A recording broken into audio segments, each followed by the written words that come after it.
BMP TV Professional Update. Ujambo ndugu mtazamaji wa BMP TV Online, mara tena BMP TV Online inazidi kusogeza karibu na matangazo yetu ya hapa na pale, ili upate update kabisa ambazo zinazidi kukupa simulizi nzuri, hata pia kwa watu ambao wanazidi kuleta matangazo ya hapa na pale. Karibu katika taarifa yetu ya habari. Leo tunamulika Burkina Faso, taarifa ya Afrika Magharibi linaloshuhudia mabadiliko makubwa chini ya uongozi wa Captain Ibrahim Traore. Muktasari wa habari wa leo. Traore aleta mageuzi makubwa Burkina Faso. Hiyo ni mojawapo ya kitu tutakachokizungumzia hii leo. Kapteni Ibrahim Traore, kiongozi aliyeingia madarakani kwa mapinduzi mwaka 2022, ameanzisha mageuzi ya kiuchumi na kijamii kwa kasi kubwa, akiweka mbele uzalishaji wa ndani. Serikali yake imejenga viwanda vipya na kupiga marufuku uuzaji wa dhahabu ghafi kwenda nje ya nchi.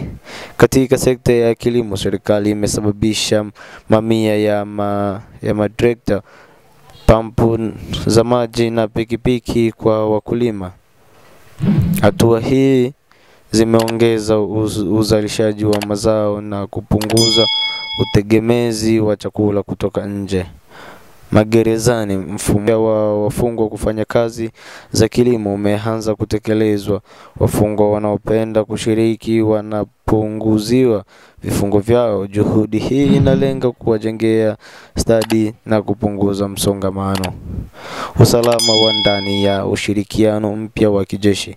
Vikosi vipya vya haraka vimeundwa kupambana na ugaidi na kulinda mipaka ya nchi. Burkina Faso pia imejiondoa rasmi kutoka ECOWAS na kujiunga na muungano wa nchi za Sahel pamoja na Mali na Niger.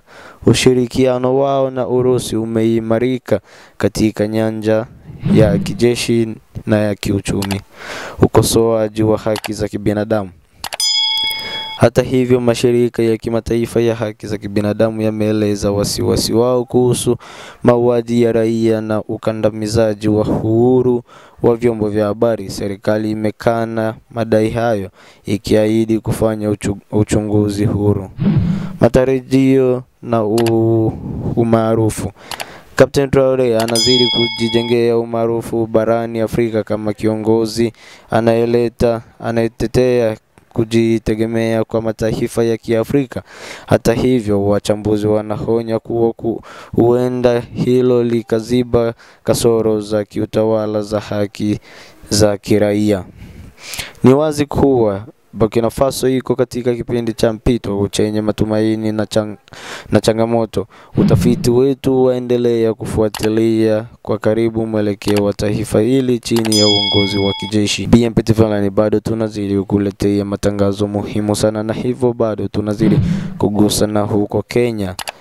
Leo karibu sana kwenye taarifa ya habari hii. Leo tunakuletea muktasari wa matukio makuu yanayoendelea hapa nchini Kenya. Maadhimisho ya Madaraka Day na mvutano wa uongozi.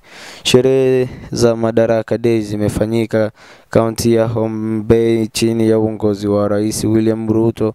Katika hotuba yake, rais ametangaza mpango mpya wa kutoa mikopo ya hadi shilingi milioni 5 kwa wananchi watakaotaka kumiliki nyumba kupitia mpango wa makazi bora kwa wote. Wakati huo mivutano imeibuka ndani ya chama cha UDI, ambapo baadhi ya viongozi wanataka kurejeshwa kwa Kigathi Gachagua kama naibu rais wa chama, wakionyesha kutoridhika na nafasi ya waziri Kithure Kindiki katika uongozi wa sasa wa kisiasa. Mfumuko wa bei washuka, msamaha wa kodi waongezwa. Mfumuko wa bei umeendelea kushuka hadi 3.8 kwa mwezi Mei ikilinganishwa na 4.1 mwezi Aprili.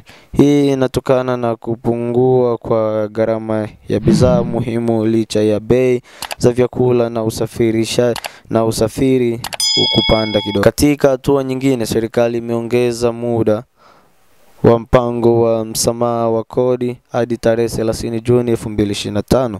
Walipa kodi wanahimizwa kutumia fursa hii kulipa madeni bila adhabu wala riba. Kifo cha Ngugi wa Thiong'o, taifa la omboleza.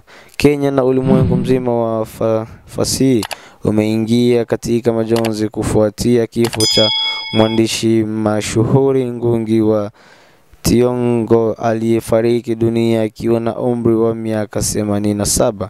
Ngugi alikuwa gumzo kubwa katika fasihi ya Kiafrika na mtetezi wa lugha za asili. Salama, polisi wauawa, washukiwa wa shambulizi la Dasiti washukumiwa.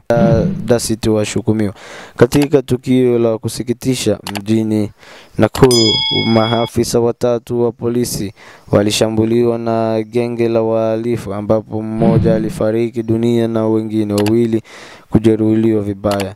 Na huku jijini Nairobi, mahakama imewahukumu wanaume wawili waliopatikana na hatia ya kusaidia shambulizi la kigaidi katika hoteli ya Dasiti D2 mwaka 2019 ambapo watu 21 walipoteza maisha.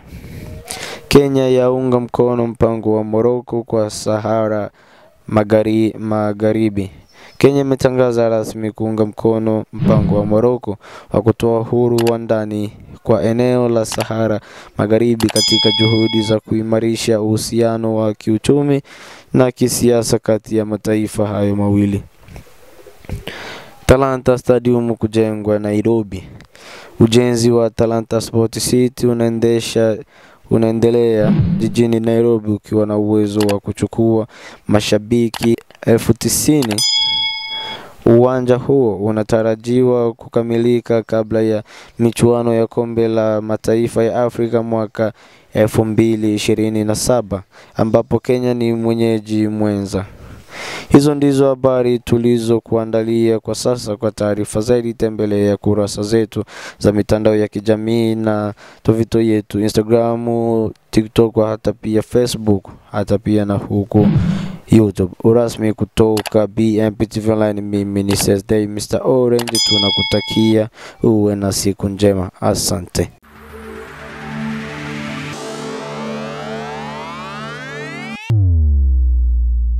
BMP TV Professional Update.